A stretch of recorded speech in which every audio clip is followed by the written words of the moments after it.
नमस्कार, आज हम फिर उपस्थित हैं आपके समक्ष एक नई कहानी के साथ।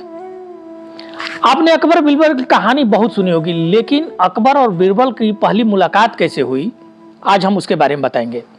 एक बार की बात है, अकबर के दरबार में एक पान लगाने वाला पनेरी था, जो एक दुकान से चूना खरीद के लाता था और पान अकबर को देता था। एक दिन क्या हुआ कि वह अकबर को पान तो दिया, लेकिन अकबर ने फिर बोला कि तुम जाओ और आधा केजी चूना खरीद के लाओ। फिर वो आदमी पनेरी जो था गया और उस दुकान से आधा किलो चूना मांगा। तब उस दुकानदार ने पूछा कि तुम आधा किलो चूना क्यों मांग रहे हो, जरूर उसमें कोई बात है। कहा कि तुम ये काम करो, तुमने कुछ बड़ी गलती कर दी है। तो कहा कि पता नहीं, वो तो मंगाए हैं। तो उन्होंने बोला कि तुम पान में लगता है क्या ज्यादा चूना डाल दिए हो, ये तुमको राजा खिलवाएगा अकबर। तो कहा कि तब उपाय क्या है। तो उन्होंने बोला कि पहले जाओ और घर पर आधा किलो घी पी लो, और जब वो चूना तुमको खिला देगा तो आना, तो फिर आधा किलो घी पी लेना।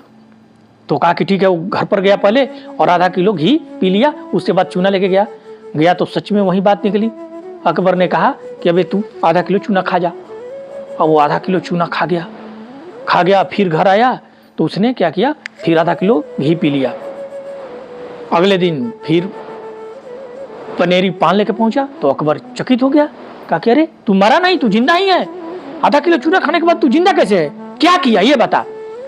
तो उसने सारा चीज बता दिया कि मैंने ऐसे किया था, जिसके कारण मेरा पेट खराब हो गया था, मेरे पेट से चूना निकल गया था। तब कहा कि उस आदमी को बुलाओ, वो तो बड़ा बुद्धिमान है। तब उस दुकानदार को बुलाया गया अकबर के पास। तो वह कोई और नहीं, वो बीरबल था।